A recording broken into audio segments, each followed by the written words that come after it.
Votre programme vous est présenté par Bismart et Banque Palatine, banque des ETI, de leurs dirigeants et banque privée.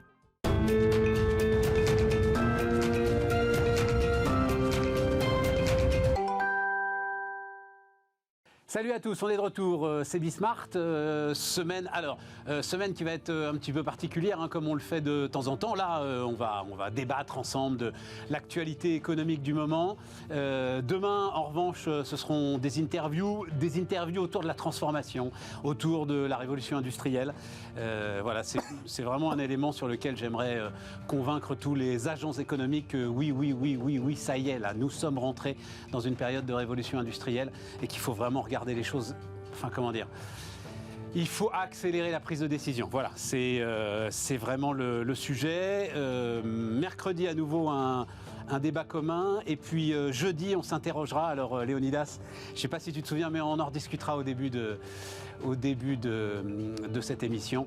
Que peut faire l'entrepreneur en politique ? Voilà, le rôle de l'entrepreneur en politique. Et Dieu mais sait tu ne reviendras pas parce que comme tu t'étais engueulé avec Denis Père, voilà, je me suis dit l'essentiel a été dit. Mais on va y aller, c'est Bismart. Votre programme vous est présenté par Bismart et Banque Palatine, banque des ETI, de leurs dirigeants et banque privée.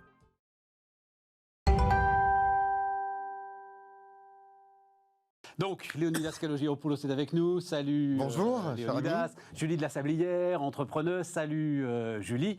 Little Wing, ton entreprise. Clément Henrat. Salut Clément. Professeur d'économie. Je ne sais plus où. Dauphine, Sorbonne. Sorbonne et Sciences Po. Sorbonne et Sciences Po. Tiens, Sciences Po. Voilà, Sciences Po. Alors, non, mais juste, je vous raconte très vite. En fait, c'était une pure coïncidence, mais quand Denis Père a annoncé qu'il allait essayer de participer à la primaire des Républicains, il était invité sur ce plateau-là en face de Léonidas. Et Léonidas l'a pratiquement engueulé. C'était absolument passionnant, mais un tout petit peu virulent quand même.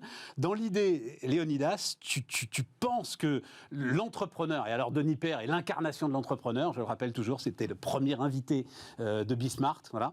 L'entrepreneur perd son temps en fait, son énergie à aller essayer de rentrer dans le champ politique classique et qu'il a beaucoup mieux à faire. Il a beaucoup mieux à faire. Ce que j'ai essayé d'expliquer à Denis Père gentiment, alors bien sûr ça le prenait à contre-pied par rapport à ce qu'il a essayé de faire. Vous êtes tous les deux très... Et on a un peu de tempérament, voilà. Non mais c'est que la République a deux jambes, l'État et la nation. L'entrepreneur, il est du côté de la nation. La nation, c'est d'ailleurs ça la République, c'est qu'il n'y a pas que l'État qui s'occupe du bien commun, mais la nation doit s'en occuper également. L'intérêt général, c'est pas un monopole d'État. Donc l'entrepreneur, il a un rôle considérable tous les jours. Et s'il se dit, pour m'occuper de l'intérêt général, je vais changer de braquet et je vais aller dans l'appareil d'État, en fait, il va finir par se paralyser parce qu'il faut bien avoir à l'esprit que lorsque l'on a le diagnostic d'un État qui est paralysé, qui est engoncé, atrophié, c'est pas parce que les gens qui sont dans l'appareil d'État sont extrêmement mauvais ou de mauvaise volonté. C'est que finalement, l'analyse que l'on peut faire et que Denis Père fait également, c'est que plus on monte dans la pyramide étatique, plus on est au sommet, paralysé par tous les échelons inférieurs. Et donc, il y a un système auquel on peut réfléchir. On peut imaginer une 6e République. Mais si on se dit, moi je vais aller en haut, et puis moi j'y arriverai à dessouder les uns, à brusquer les autres, à tout bousculer. Non, il y a aussi une réalité qu'il faut reconnaître, c'est que nous avons l'État que nous avons demandé. Pourquoi est-ce que l'État s'occupe de tout ? Parce que tous les jours, il y a 15 sujets, et tous les jours, on demande 15 fois à l'État de s'en occuper. Vas-y, simplement, Julie. Je crois que l'entrepreneur doit faire ce qu'il a à faire en tant qu'entrepreneur dans la nation, et il y a beaucoup à faire pour aider l'État d'ailleurs à être beaucoup plus efficace, mais en rentrant dans l'appareil d'État, je pense qu'il se coupe lui-même les ailes. C'est pas forcément rentrer dans l'appareil d'État, mais moi je pense que les entrepreneurs peuvent apporter, notamment dans les moments de campagne présidentielle, pour apporter juste des lunettes différentes, des manières différentes de regarder les problèmes, des manières différentes de les adresser et de construire des stratégies. Je pense que vraiment, on en avait beaucoup d'accord. parlé avec Stéphane. Moi, j'avais jamais fait de communication politique de ma vie. Il se trouve que j'ai contribué au lancement d'En Marche, au démarrage de l'aventure, et on était un certain nombre à être des gens qui venaient pas de la politique. Et je trouve qu'on a eu peut-être des raisonnements et des approches qui étaient différentes que ce qu'auraient fait les usual suspects de la communication politique pour exactement le même objet. Et ce côté finalement entrepreneurial en politique, moi je trouve qu'il a des choses à apporter. C'est pas forcément pour rentrer dans le système. Après, Oui, mais Denis veut rentrer dans le système. Oui, mais c'est ça le sujet, c'est rentrer dans le système. C'est ça le sujet. Parce Mais que Il pour veut jouer un diriger rôle- le parti, il jouer veut un rôle en diriger la politique, République. Je suis totalement d'accord. Créer une plateforme qui s'appelle les entrepreneurs pour la République, c'est pas pour dire que l'entrepreneur n'a rien à faire en politique. Mais tu peux rentrer dans le système, pas forcément. Enfin, typiquement, l'appel par rapport à Denis Père. des législatives d'En Marche, quand tout d'un coup, on se dit les uns et les autres, et pourquoi pas être député pendant 5 ans, et pourquoi pas participer, avoir cette forme d'engagement. Et qu'est-ce que ça a donné justement? Est-ce que tu crois? Et moi, c'est ça Moi, ma je trouve déception que- fondamentale, dont on parlera d'ailleurs jeudi prochain.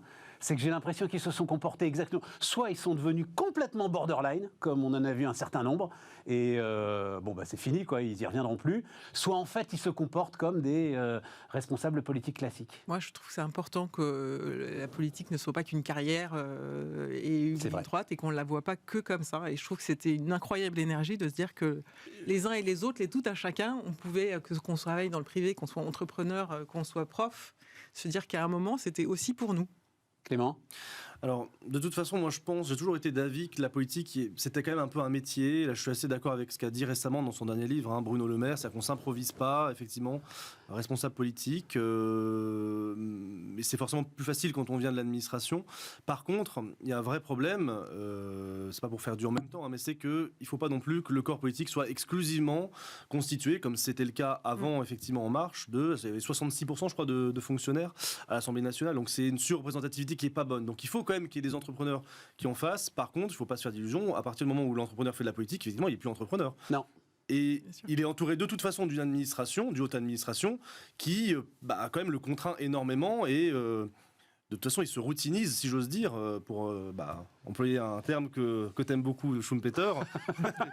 Et voilà, il n'a plus rien d'un entrepreneur, à mon avis, quand il fait de la politique, et en particulier à un haut niveau. Et de toute façon, je pense, pour revenir sur les députés, qu'on sait très bien qu'en France, les députés ont quand même une marge de manœuvre C'est vrai. qui est assez limitée. C'est vrai, ils se sont rendus compte de ça d'ailleurs assez vite. Je pense que c'est ça la grande déception des vrais entrepreneurs. Mais c'est conçu comme ça. Qui ont voulu, oui, mais qui ont cru qu'ils allaient pouvoir faire différemment. Et tu as raison, à un moment, tu as Lucas qui vient de l'Élysée, tu votes comme tu dois voter, Et voilà. et sinon tu es sorti du truc, quoi. Mais je pense qu'on est globalement d'accord. Il y a une grande vertu à ce que les entrepreneurs viennent en politique, deviennent parlementaires, deviennent maires. C'est très important. Il y a des maires extraordinaires qui ont été entrepreneurs et des entrepreneurs qui ont mis cet esprit au service de leur municipalité. Je pense en revanche que l'entrepreneur et les entrepreneurs collectivement ont un rôle politique absolument majeur qu'ils n'occupent pas en tant qu'entrepreneur pour avoir une action politique. Et je vais prendre un exemple parce que je travaille actuellement dedans et que j'en suis tellement imprégné.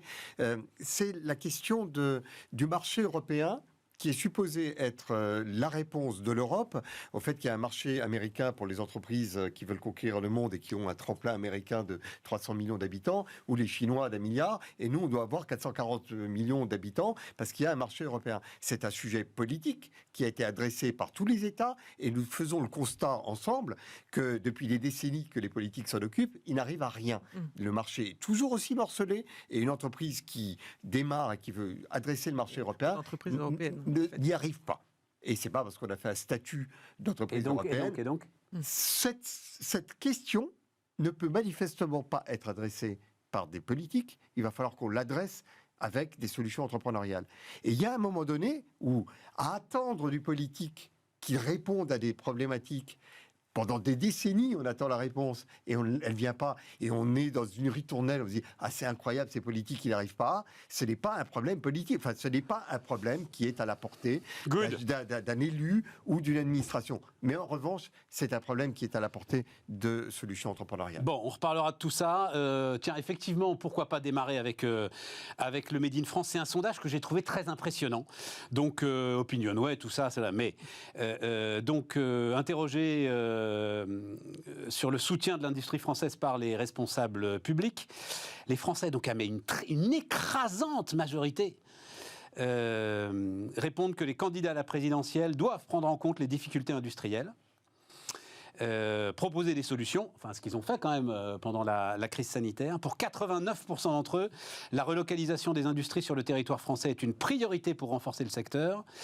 Et 86% des répondants estiment que le Made in France doit être au cœur de la prochaine campagne présidentielle afin de valoriser le savoir-faire du pays. Moi, tous les témoignages que j'ai, tous, absolument tous, montrent que tout ça c'est bien beau, mais que personne n'accepte de payer plus pour du Made in France aujourd'hui à ce stade. Voilà. Donc comment est-ce que vous regardez ça ? Attends Léonidas, comment est-ce que vous regardez ça, Julie ?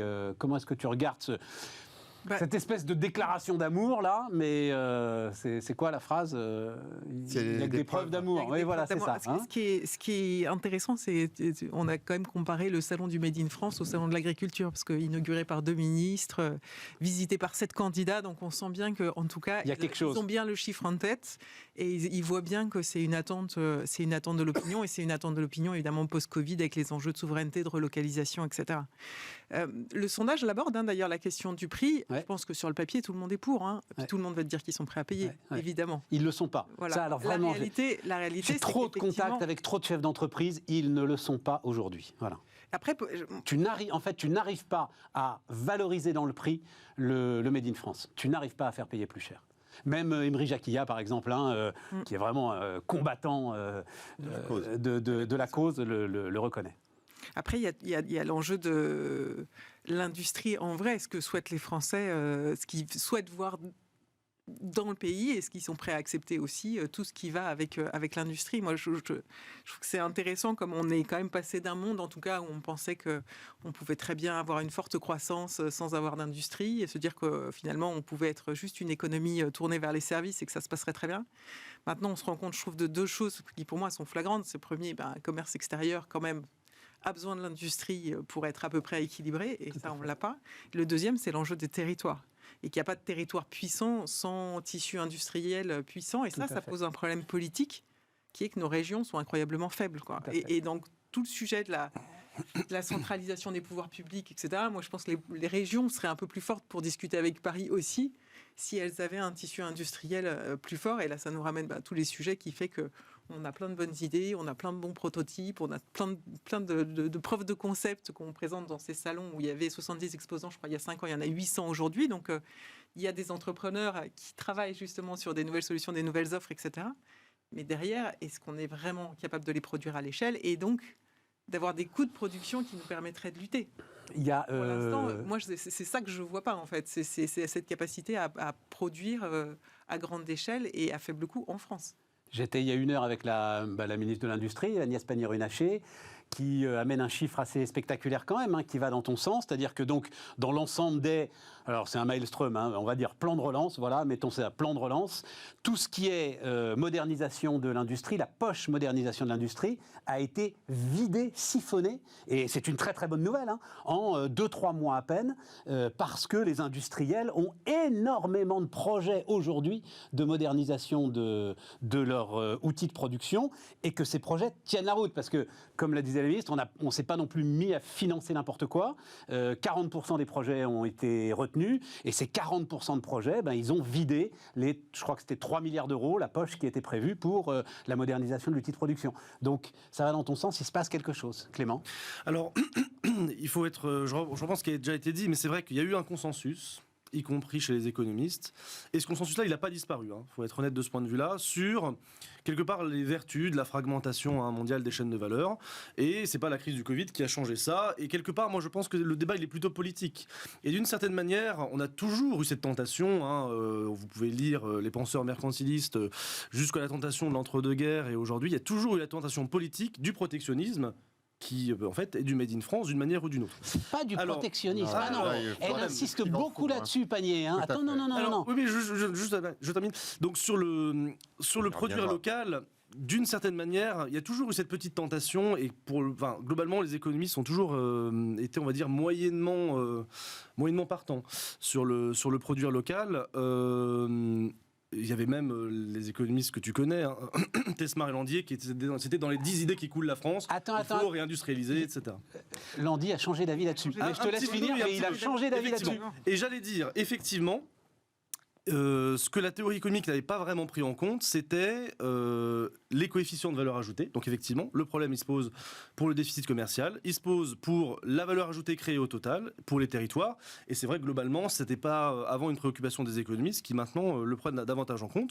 Par contre, pour moi, il y a quand même 3 problèmes qui se posent sur la question du Made in France. Un, effectivement, le coût. Et là, on va avoir 2 débats, hein, le pouvoir d'achat versus le Made in France. Exactement. Deuxièmement, les compétences, parce qu'encore faut-il pouvoir le faire. Exactement. Et là, il y a toujours la question de l'appariement hein, sur le marché du travail. On voit déjà qu'il y a des secteurs qui sont quand même en difficulté de ce point de vue-là. Donc, même si on voulait le faire, et même si on était prêt à payer le prix, est-ce qu'on a vraiment la capacité de le faire ?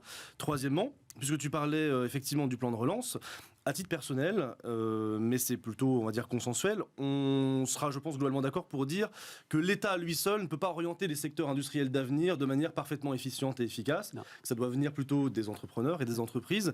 Et donc, là, il va falloir un petit peu changer de culture, puisque l'État a toujours eu tendance quand même à penser qu'il était relativement omniscient et qu'il pouvait à lui seul prévoir les secteurs qui devaient être localisés.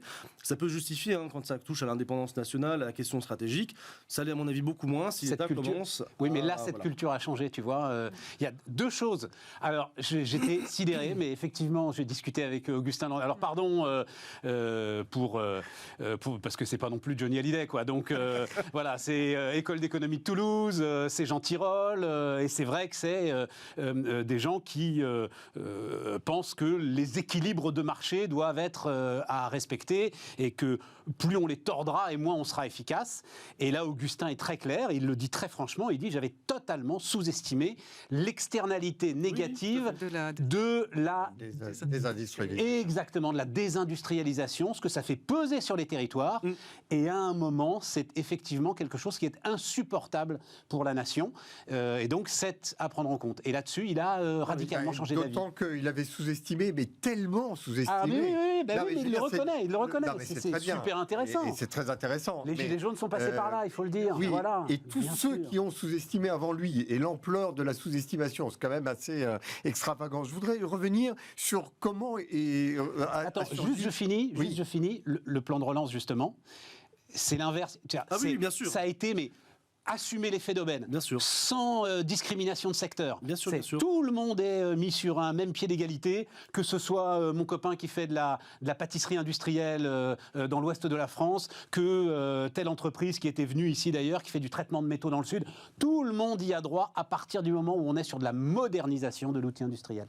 Vas-y. Le Made in France, un sujet qui nous ramène à la première thématique qu'on a abordée, il a été lancé en France par quelqu'un qui s'appelle Gilles Attaf, qui a créé une association qui est l'association du Made in France, fabriqué en France garantie, et qui a fondé les Forces françaises de l'industrie. Se souvenir d'ailleurs qu'ils se sont mis ensemble avec Yves Gégaud et Montebourg pour créer une association qui est de la France. Et pourquoi ils ont créé une association ? Et ça revient à ce que l'on disait tout à l'heure, c'est parce que le politique ne pouvait pas s'occuper du Made in France, parce que dès qu'il s'est occupé du Made in France, l'Europe lui disait, vous n'avez pas le droit de faire un truc pour la France, si vous faites quelque chose, c'est forcément européen. Oui, c'est ce que je voulais dire quand je disais que c'était protectionniste. Hein. C'est que dès que le politique s'en occupe, c'est considéré souvent comme une mesure protectionniste. Alors, c'est considéré comme une mesure protectionniste, mais c'est assez aberrant que l'on considère que dès lors que l'on s'occupe de ces industriels, parce qu'on a aussi une force industrielle à avoir, que ça serait forcément protectionniste, alors qu'il s'agit que de participer à une richesse collective et qui est aussi une richesse européenne. Ou une entorse à la concurrence. Hein,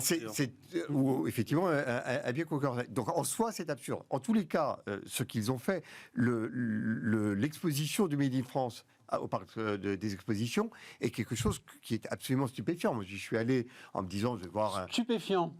J'étais absolument ébloui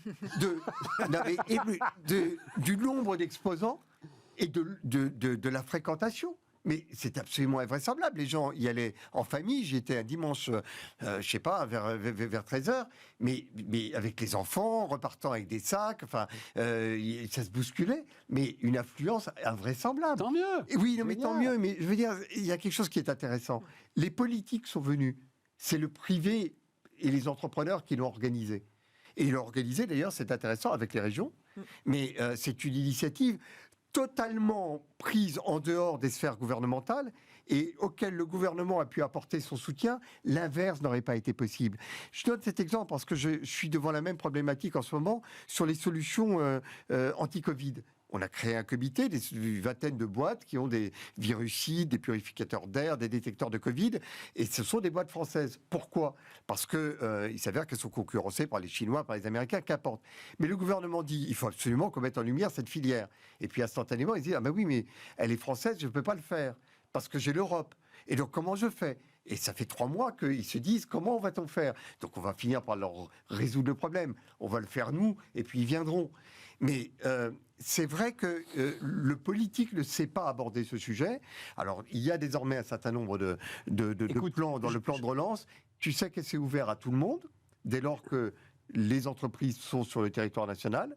Mais si c'est une entreprise européenne qui est sur le territoire national, elle a droit également à ces aides. Alors je vais vous raconter ma vie, mais c'est pour la bonne cause. Je sors d'une table ronde, une série de tables rondes. C'est là où j'ai rencontré Agnès Pannier-Runacher pour l'université des achats. Et donc c'est le Conseil national des achats. C'est les acheteurs, hein. Ils sont au cœur de tout. Hein. Bien sûr. C'est eux qui vont faire que ça fonctionne ou que ça fonctionne pas.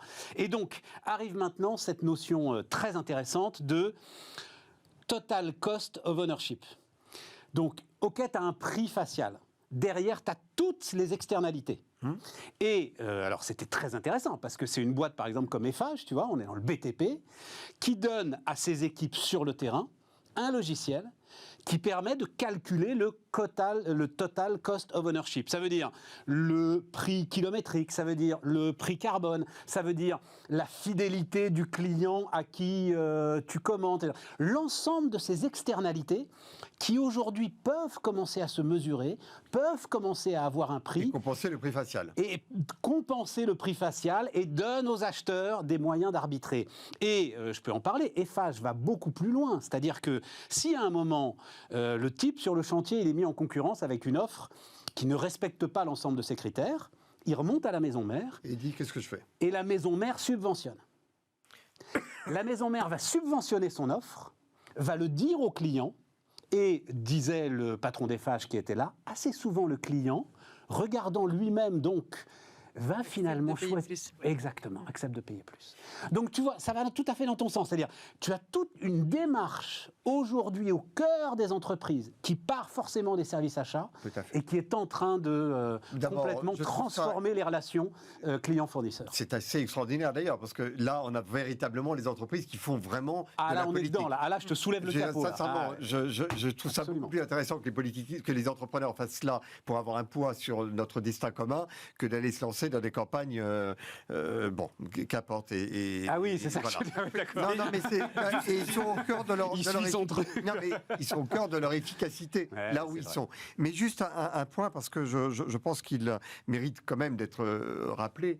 Si à un moment donné, on ne règle pas le fait que nous fassions peser sur nos salaires toute la protection sociale de notre pays, on continuera à chercher par tous les moyens de compenser le prix facial de nos produits. On a un problème. Et là, pour le coup, il ne s'agit pas de dire que le politique n'a aucun pouvoir. De temps en temps, il faut que le politique prenne des responsabilités sur des sujets qui sont totalement politiques. Est-ce que nous n'avons pas une organisation de toute notre prise en charge sociale qui, pesant sur les salaires, nous plombe définitivement et explique ce déficit commercial qui est la plaie de notre pays?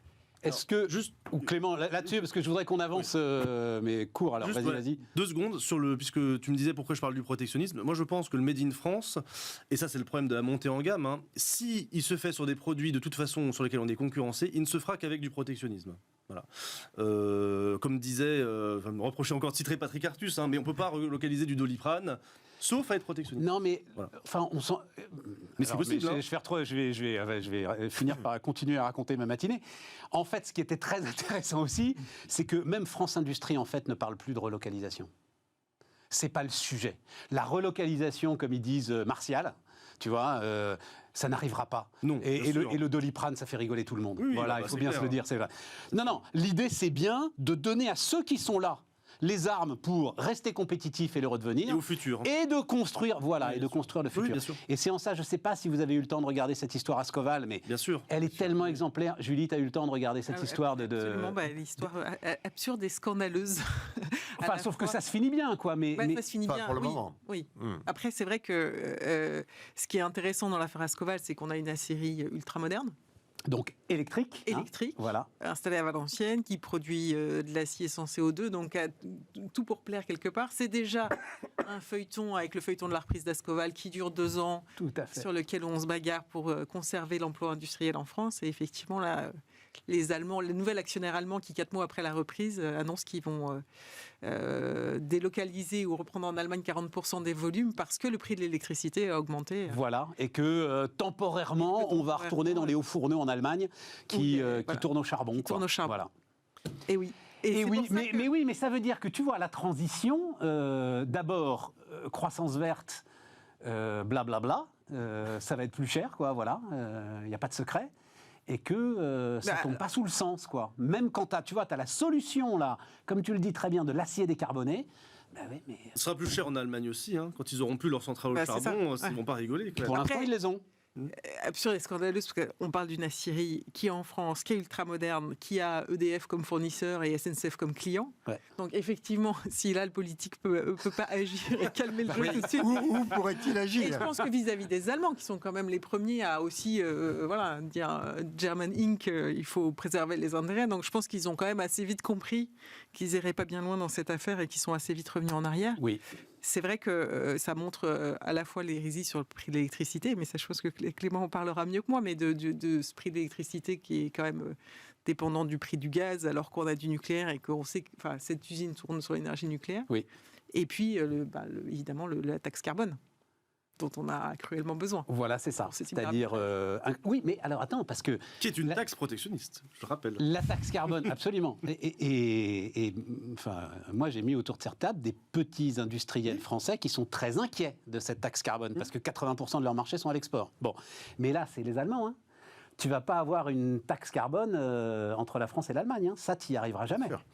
Donc, oui, Non, non, mais donc voilà, on a un, On a un cas d'école, c'est vrai que c'est un laboratoire. putain de sujet. Ah oui, C'est un laboratoire de toute la suite. Alors, c'est vrai que sur les tarifs d'EDF, si on n'est pas capable d'avoir un peu de pointillisme comme ça pour sauver un certain nombre d'industries, là, pour le coup, le politique est quand même indispensable, non? C'est ce qui s'est passé. À mais je sais l'arrivée, bien que c'est ce tu qui sais s'est que tu passé. as un chèque de 150 millions d'euros pour les électro-intensifs. Non, Voilà. mais c'est très clair. Et ça, puis, c'est- tu as la SNCF qui va acheter plus cher les aciers d'Ascoval. Mais ce Ça se qui retrouve vient... en bout de chaîne dans le prix du billet de TGV, forcément à un moment ou à un autre. Hein. Ah mais totalement, mais ce qui vient de se passer à 6 mois d'une élection présidentielle pour Ascoval, il faut quand même qu'on réfléchisse à comment ça se passe pour toutes les autres entreprises, Voilà. même en temps normal. Oui. Voilà. Voilà, cette équation-là, elle est... enfin, c'est là où il y a quand même la nécessité d'avoir une approche quand même politique, parce que ça ne peut pas être coup par coup pour régler une petite dizaine de cas. Donc on a quand même un problème global à résoudre. Oui. Et Clément, puis, bon, comment est-ce que c'est tu regardes ce sujet? Disons que je suis d'accord avec tout ce qui a été dit, mais ça pose effectivement toujours le problème, ce que disait Léonidas, mais là, cette fois-ci, c'est la concurrence socio-fiscale aussi intra-européenne, voire même dans la zone euro. Ouais. Parce que là, c'est pas une entreprise étrangère à la zone euro, ou même à l'Union européenne, hein, qui tente de délocaliser ou qui avait cette volonté. Ouais. C'est une entreprise qui, au-delà même du prix de l'énergie, parce que ça pourrait être autre chose, hein, ça pourrait être le coût de la main-d'œuvre, hein, quelle que soit la variable. Donc là, on est quand même aussi sur une problématique qui est intéressante, je trouve, du point de vue européen, sur l'harmonisation sociale et fiscale qui est très incomplète et qui est même en fait plus ou moins Intra-européenne, elle l'est de moins en moins quand même aujourd'hui. elle l'est de moins en moins. Il y a eu beaucoup de rapprochements. C'est vrai que quand on regarde même les taux de TVA qui étaient très différents il y a quelques années, c'est plus le cas. Le coût de la main-d'œuvre n'est pas toujours extrêmement différent entre la France et l'Allemagne. Mais on racontait effectivement, la semaine dernière Shell qui se barre des Pays-Bas parce qu'il y a une taxe sur les dividendes. Même les Pays-Bas, tu vois, Oui, ils oui, sont bien obligés de sûr. s'y mettre, quoi. Bien sûr, mais c'est toujours pareil. Il suffit qu'il y en ait un pour que de toute façon la concurrence socio-fiscale existe. Et pour l'instant, il y en a plus qu'un. Mais cette histoire Ascoval, elle concentre tout. Oui, Les l'Europe, défis qu'on a devant nous, tous l'Europe, les défis qu'on a coûts, devant nous la balance commerciale, tout. sur la transition énergétique. La transition énergétique, l'ensemble des éléments, oui, et c'est vrai. Les amis, on marque une pause et on se retrouve dans un tout petit instant. Votre programme vous est présenté par Bismart et Banque Palatine, banque des ETI, de leurs dirigeants et banque privée.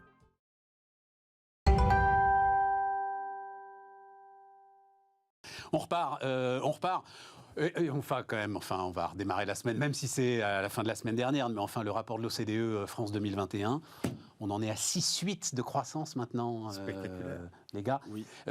On va toucher des records historiques, hein. On n'est pas très loin, là. Prévision Banque de France actualisée, 7,25. Hein. Et 7,25, c'est du jamais vu depuis l'après-guerre. Oui. Pour l'instant, on est encore sur l'année 69, là, qui avait été à 6,9, je crois, si je ne m'abuse. Oui, c'est ça. 7,25, je ne l'ai pas vu, Ah, celle-là. si. C'est la Ouais. toute dernière. Il y a une petite différence INSEE Banque de France, mais enfin, c'est des chiffres extraordinaires. Ah, c'est fabuleux, mais tu n'as jamais douté. Je suis Non, mais sûr de 7,25, notre- non, mais enfin. Alors, tiens, ma question, c'est celle-là. Tiens, Julie. Est-ce que le président de la République peut tirer profit d'une telle performance? Parce que c'est une performance, mais elle est unique en Europe. Il l'a un peu fait dans sa dernière intervention. Quasi unique. Non, mais vis-à-vis de l'opinion publique. Ce que je veux dire, Oui. que lui, il essaye de le faire, ça, j'ai pas de doute. mais de ce que tu connais des mécanismes d'image, etc., vis-à-vis de l'opinion publique, est-ce que l'opinion publique va lui donner crédit de cette croissance extraordinaire? Si cette croissance extraordinaire se retrouve dans la vie quotidienne des Françaises par des marqueurs qui soient suffisamment clairs. Après, c'est vrai que contrairement aux États-Unis où on entendait beaucoup de gens à l'époque de Trump dire j'aime pas Trump, mais je dois reconnaître que la situation s'est améliorée. Ouais, Je pense qu'en France, on ne sait pas dire j'aime pas Macron, mais je reconnais que la situation économique s'est améliorée. t'as raison. Parce que notre débat est quand même très idéologisé toujours. Et c'est vrai qu'il y avait cet article de The Economist la semaine dernière qui disait la France s'en sort plutôt bien, mais elle est toujours gloomy et feel miserable. Mais c'est ça qui est fou. Et c'est ça qui est fou, c'est qu'on a des vrais, je sais pas, ça doit s'expliquer en psychologie, je pense, mais cette capacité à être dans les croyances limitantes, quoi. Et c'est vrai que, The Economist le pointait, le débat politique, aucun président n'a gagné sur un thème de la France qui va mieux. Pour l'instant, il faut tout le monde commence par contrer ces chiffres en disant mais non, mais c'est pas la réalité, etc. Moi, j'ai noté quand même dans l'annonce de l'OCDE le plan de relance impressionnant et très efficace. Mais oui. C'est vrai que ça, il faut que est-ce que l'équipe gouvernementale saura défendre ce bilan-là et le faire montrer en quoi il est concret dans la vie des Français aujourd'hui. C'est ça l'enjeu, quoi. Il faut qu'ils fassent monter, en fait, mais est-ce qu'ils le voudront, est-ce qu'ils auront le temps et tout, l'ensemble des industriels que je vous décrivais, que moi je connais. Tu sais, c'était une phrase de le formidable Jacques Chanu, que j'espère bien ramener d'ailleurs dans nos débats, là. Donc ancien patron de la Fédération française du bâtiment, donc il ne l'est plus maintenant. Voilà.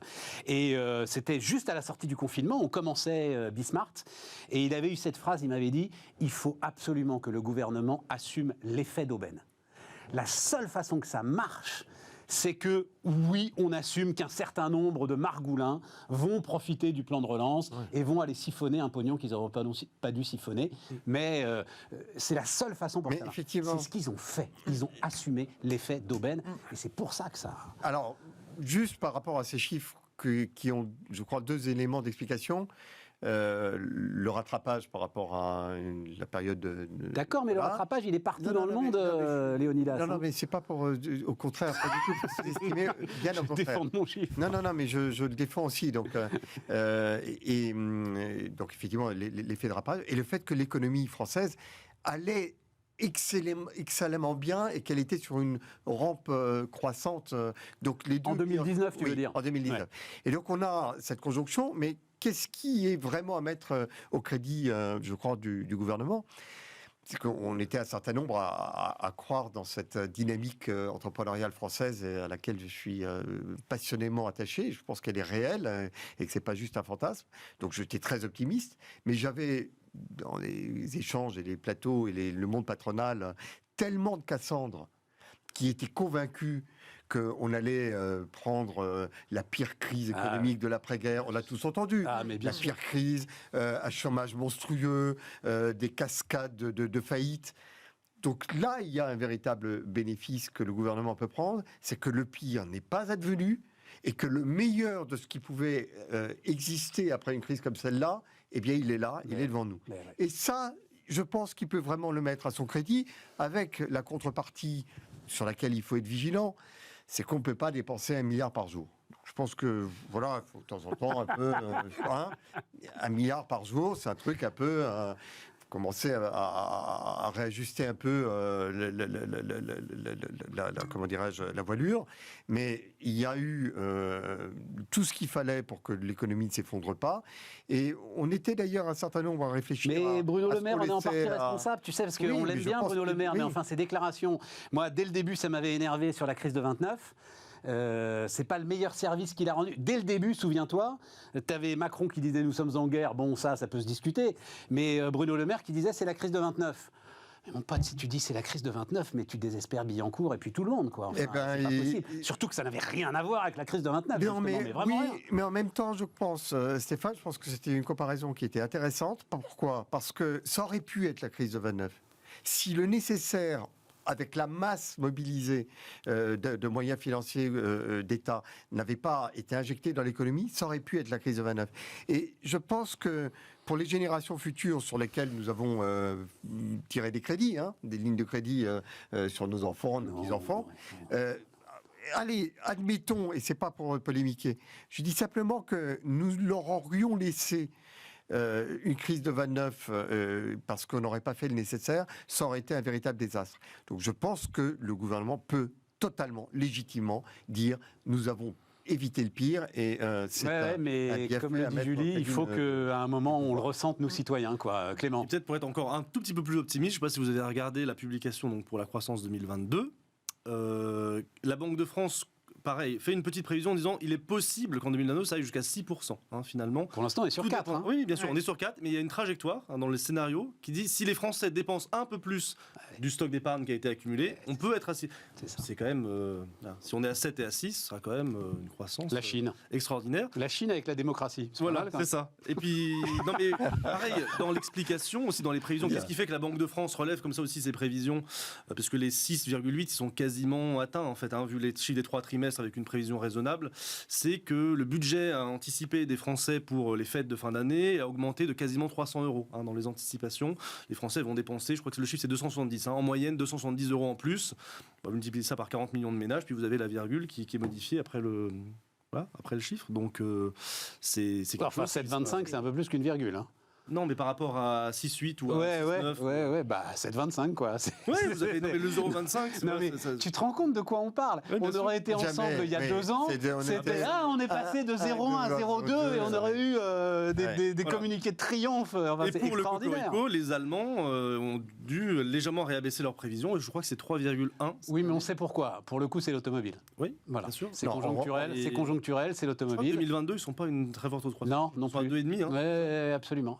Mais c'est l'automobile et le ralentissement chinois qui sont leurs 2 gros moteurs, quoi. Voilà. On doit aller faire des progrès sur le commerce extérieur qui reste une plaie de notre économie. Et là, je pense que c'est une plaie qui repose sur les épaules de tout le monde. Mais je crois qu'il y a vraiment de quoi, comment dirais-je, booster la fierté nationale autour de ces chiffres. Et tant mieux. Parce que c'est totalement légitime. Mais si je peux juste me terminer une dernière remarque sur le déficit extérieur, c'est vrai que c'est une plaie, justement, pour les externalités, tu le disais, que ça génère, mais qu'est-ce qui nous incite pas toujours à le réduire ? Et c'est là où il peut y avoir un manque d'incitation, c'est que tant qu'on est dans la zone euro, on le finance sans problème. En fait, c'est ça le problème, c'est que les gouvernements n'ont pas d'incitation, contrairement à une zone monétaire, on va dire, qui serait elle-même en déficit. Voilà, à partir du moment où la zone euro, de toute façon, a un excédent tellement énorme, je crois que c'est 400 milliards d'euros, l'excédent courant de la zone euro, de toute façon, comme on emprunte en besoin extérieur en euros, nous, on est quelque part dans les avantages de l'euro pour la France. Nous, individuellement, on n'a pas d'incitation à la réduire, alors que ça crée des externalités négatives par ailleurs. C'est un peu notre problème aussi. Oui, enfin, c'est quand même pas étranger non plus à notre problème de réindustrialisation. Non, bien sûr. Non, c'est vrai, Léonidas. C'est des externalités, mais on oublie la facilité. Ce qui explique très justement, Clément, c'est que c'est tellement facile que... Voilà. Sur 2 éléments centraux, tu as cité la dette, les générations extérieures. Alors, non, c'est pas plus les générations extérieures que nous qui en supportons le prix, Léonidas. Mais oui, mais ça fait partie d'une série de trucs. truc que moi j'aimerais quand même Stéphane, rectifier de temps en temps dans le discours. Très Voilà. hélicoptère monnaie. Hein, non, mais la dette, elle est là pour tout le monde. On en paye, elle pèse déjà sur, justement. Celle qu'on a contractée, elle pèse pas d'ailleurs. L'ensemble, celle qu'on a contractée, elle pèse pas et elle ne pèsera jamais. Mais ce que je veux dire, le poids de la dette, il pèse de toute façon sur l'ensemble de ceux qui ont la supporté aujourd'hui. Bon. Oui, Stéphane, non, mais ce que ça veut dire. Non, mais au-delà je d'un dis très, certain très vite. niveau, bien entendu, la boule de la dette va rouler quand même très très longtemps et très loin, et elle grossit tout le temps quand même. 276% de dette sur PIB pour les Japonais. Hein. Oui, sur leur Je sais propre, pas où il est le niveau, hein. sur leur propre. De toute façon, là, vu l'écart entre le taux d'intérêt et le taux de croissance, de toute façon, on va voir ça diminuer. Hein, c'est-à-dire que dans les prévisions, enfin, sauf si on continue à dépenser autant, hein, c'est toujours pareil. Mais... Oui, Mais c'est vrai qu'on va redescendre un peu. Que la pente est un tout petit peu. C'est pour ça que je dis. Non, non, bien sûr. Écoute, on est à 117, on va redescendre à 115. Ça va te rassurer. Absolument, je te remercie. Voilà une bonne nouvelle de plus. Et voilà une bonne nouvelle de plus. Non, et puis il y a alors l'ensemble de ce que l'INSEE a envoyé sur l'emploi, qui est aussi quand même très très intéressant. Je ne sais pas si vous avez eu le temps de regarder, parce Bien que sûr. Je l'ai que ta dernière Alors, prévision. tu as eu le temps, Oui, Clément. bien sûr. Voilà, et notamment sur l'emploi des jeunes, et notamment sur Le ça y est. retour à l'emploi. Voilà, on voit l'effet de Enfin. l'apprentissage. Voilà. Enfin, Enfin. gros défaut, parce que c'est vrai que le taux de chômage n'est pas un bon indicateur à lui seul. C'est un indicateur qui est facilement manipulable, ou en tout cas qui ne prend pas en compte assez facile, toute la performance en termes d'emploi. Et donc là, on voit qu'il y a le retour au marché du travail d'une partie des catégories qui en étaient soit exclues, soit qui s'en étaient détournées. Et c'est en fait une très bonne nouvelle. Aussi bien d'ailleurs sur l'emploi des jeunes que ça pourrait être ensuite sur l'emploi des seniors dans les années à venir. Donc je résume ce que dit l'INSEE et ce que dit notamment Jean-Luc Tavernier, son directeur général. On pouvait s'attendre, vu les hausses de création d'emplois, vu les chiffres de Pôle emploi, ce ne sont pas les mêmes que l'INSEE, hein, il faut toujours insister là-dessus, les chiffres de Pôle emploi nettement orientés à la baisse. Jean-Luc Tavernier dit on pouvait s'attendre à ce que nous-mêmes, notre taux de chômage au sens BIT, baisse fortement. Il ne baisse pas. Pourquoi ? Parce que tu as une augmentation du taux de participation au travail. L'ensemble de ceux qui étaient complètement découragés d'aller chercher un emploi, tout à coup se disent tiens, j'ai peut-être une chance. Je vais essayer d'y retourner. Et ça, c'est la meilleure nouvelle. Alors on n'a pas moi je ne suis pas du tout une spécialiste de ce sujet, on n'a pas forcément la vision de ce qui est là-dedans, mais c'est pas forcément problématique, je pense que c'est des bonnes politiques d'activation pour ramener au travail de toute façon, mais tout ce qui sont les dispositifs, un jeune une solution, ça en fait partie. etc. Ça en fait partie. Mais je pense, c'est-à-dire que tu es obligé de te dire qu'à un moment, tout ça, même si ça a l'air d'être un empilement de trucs là, qu'on a déjà vu 10 fois, si ça produit ça, effectivement, c'est... Non, mais pardon, il y a quelque chose qui est très particulier que le gouvernement... Mais ça fait partie des marqueurs, je pense que sur les choses, ça fait partie des marqueurs qu'il faut absolument rendre visible pour les Français, pour le coup. Voilà, c'est ça. Dans cette campagne. Se dire que... Parce qu'on a vu tellement de dispositifs de campagne, etc., qui, en fait, produisaient pas d'effet. Je pense que l'apprentissage...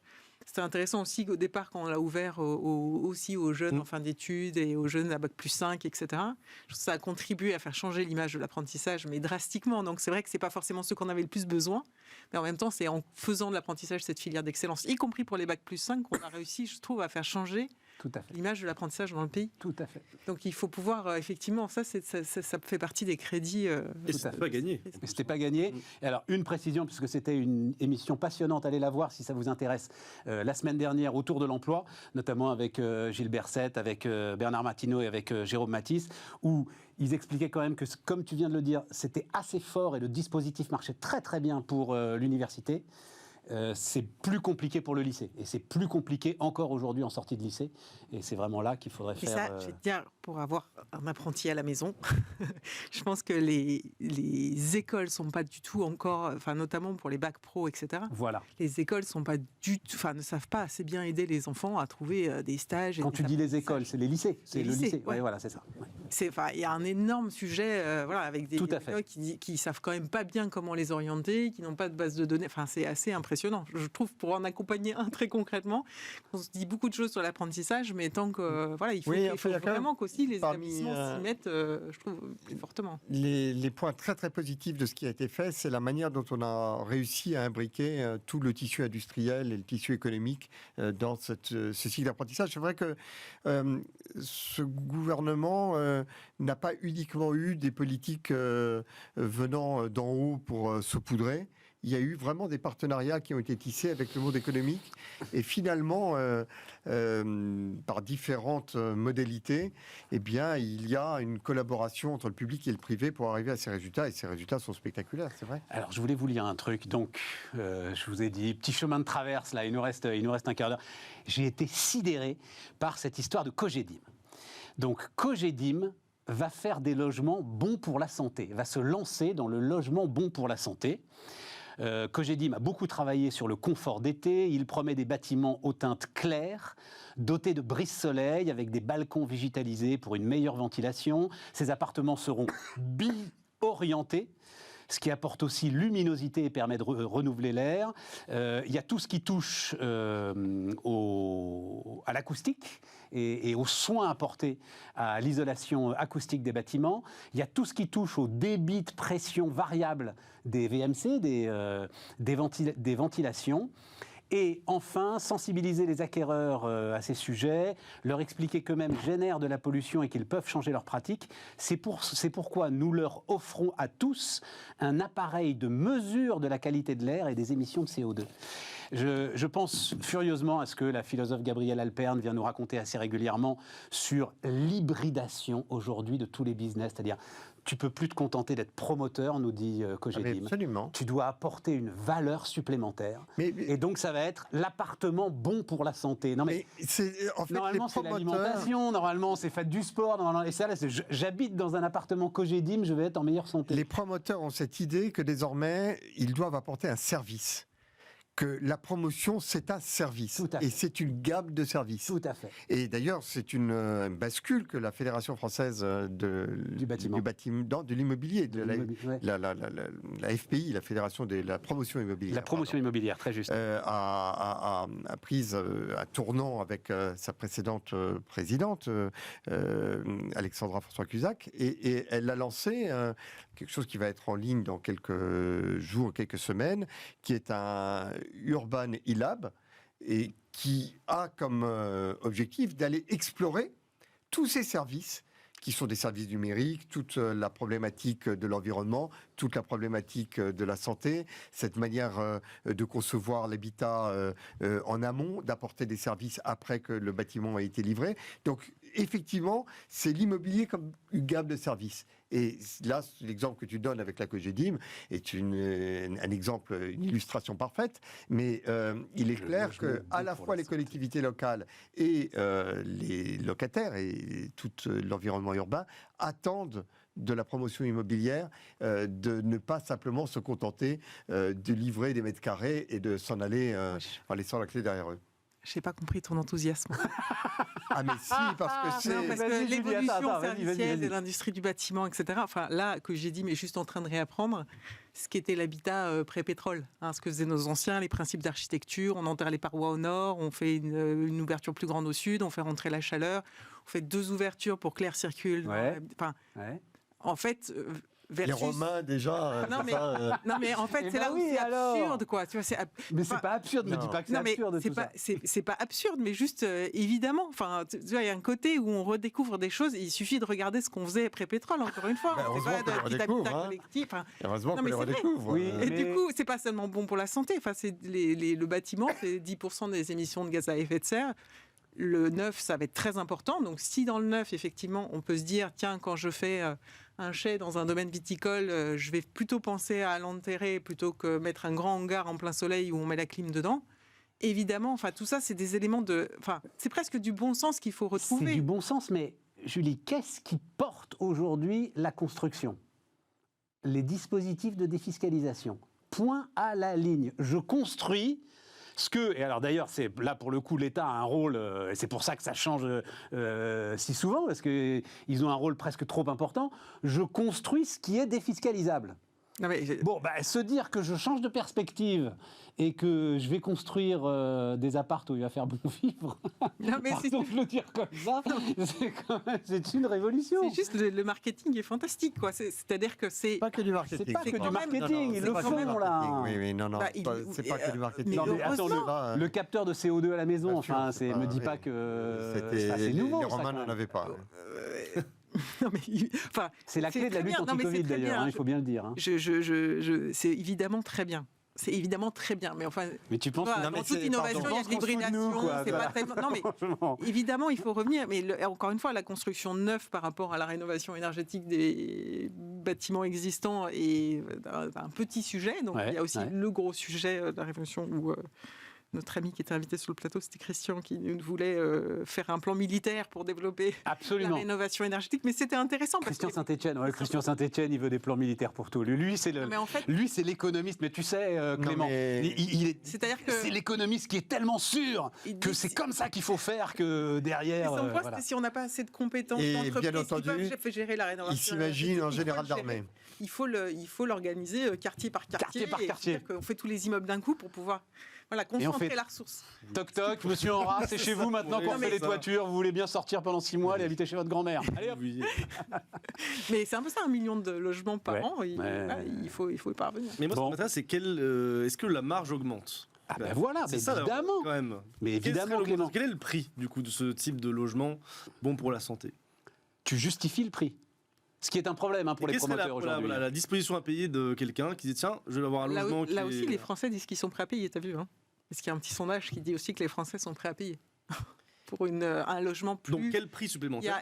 Pour un logement plus respectueux de l'environnement, en tout cas, les Français disent qu'ils sont prêts à payer aujourd'hui. Ce qui est intéressant, c'est que quand ils évaluent la qualité environnementale d'un bien, ils voient évidemment la consommation énergétique, l'isolation, etc. Ils ne voient pas être habité loin d'une infrastructure de transport, par exemple. Ouais.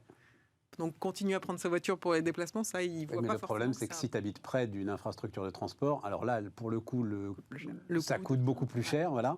Donc, la question, c'est est-ce que tu acceptes de sacrifier 10 mètres carrés?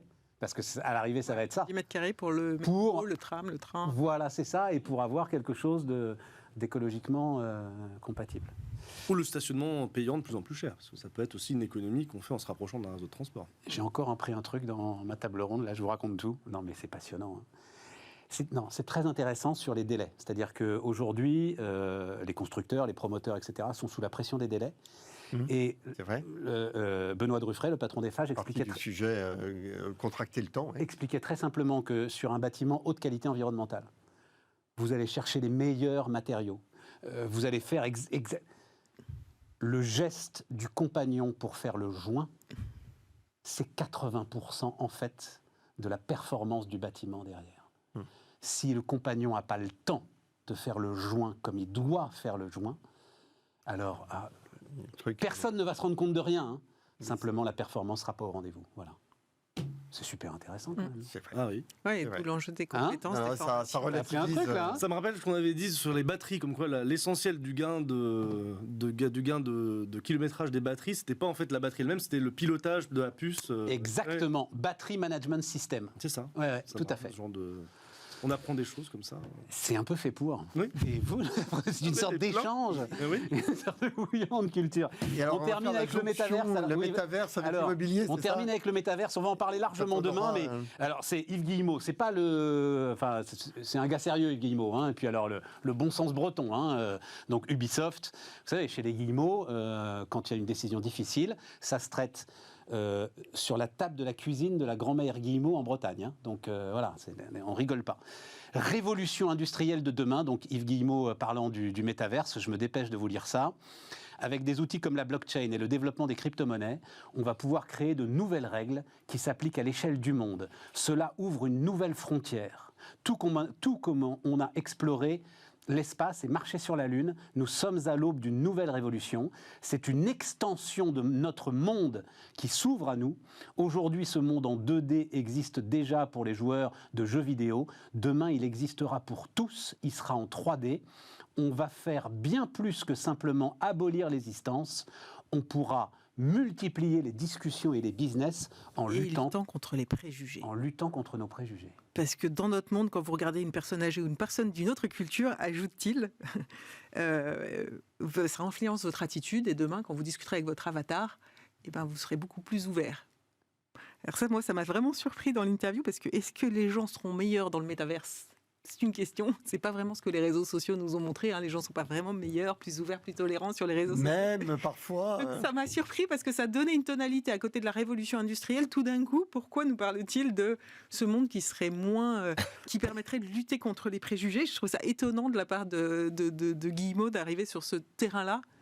Parce que c'est la révolution, enfin l'image qui me vient, c'est la révolution des sans-culottes. À partir du moment, enfin si tu veux, la fin de la féodalité, c'est aussi qu'à un moment tout le monde s'est mis à s'habiller de la même façon, si tu veux. Si, moi ça me semble... Tout à coup, tu t'affranchis d'un certain nombre de la barrières. même façon, t'inquiète pas que Louis Vuitton va te vendre des tenues. Enfin, tu vas pas du tout t'habiller de la même façon. D'ailleurs, on sera pas tous Donc, le égaux. métaverse On ne sera pas tous en Malégo dans le métaverse, tu vois. On va les acheter avec des bitcoins. Tu vois, et on les achètera avec la monnaie de Facebook. Je pourrais être aussi grand que toi dans le Par métaverse, exemple. tu vois, Julie, voilà. Hein. Exactement. Ouais, non, Enfin, la solution a été trouvée. Il faut que le métaverse arrive. Ouais. Non, mais Je me mets sur les ronds. tu crois pas un instant que, en fait, ça puisse porter de nouveaux rapports, parce que c'est ça qui nous décrit Guillemot, de nouveaux rapports entre les êtres, entre les l'égalité entreprises. entre les êtres. Non, je ne crois pas du tout, moi. Je crois pas du tout. Moi, je pense que ça permet de faire dans un monde virtuel des essais pour essayer de voir comment améliorer notre monde réel. Mais voilà, c'est mes obsessions en moi. En l'occurrence, il s'avère que le monde de la promotion immobilière s'intéresse énormément à ces univers en 3D. Ah oui, mais alors ça c'est permet de Dassault faire Systèmes, d'accord, c'est la modélisation en 3D. Et c'est déjà opérationnel, ça commence, on est au balbutiement.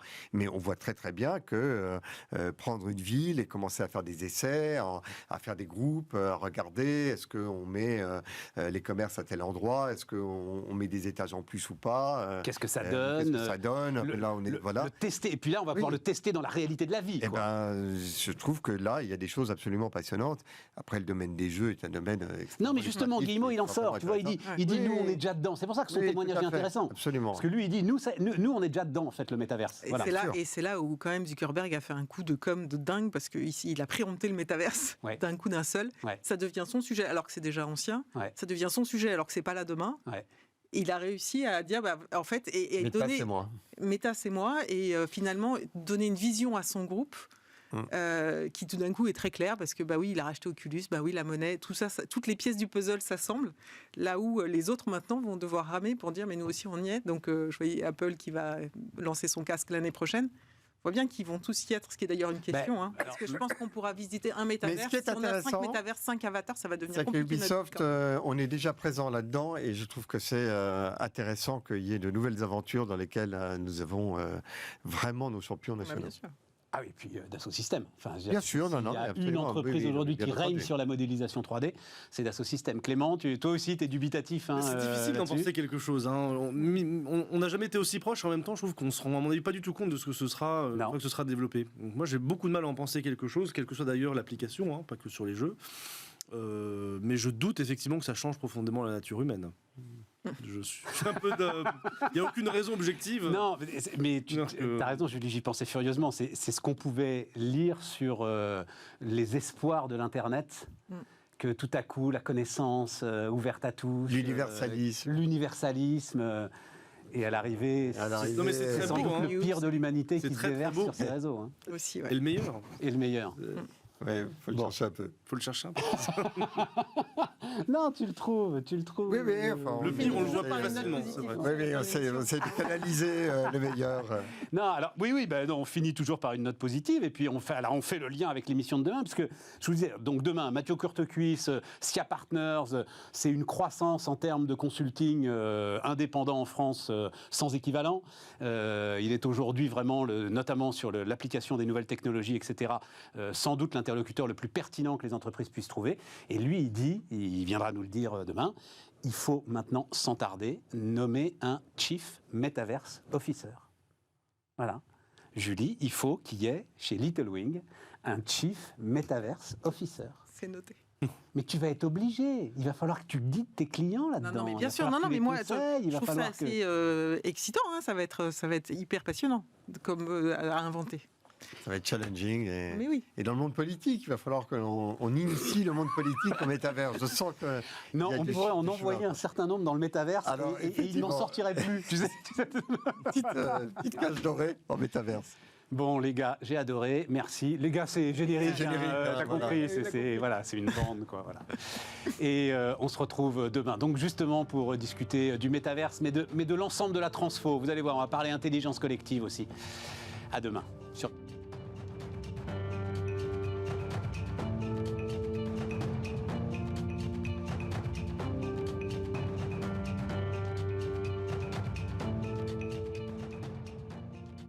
Votre programme vous a été présenté par Bismart et Banque Palatine, banque des ETI, de leurs dirigeants et banque privée.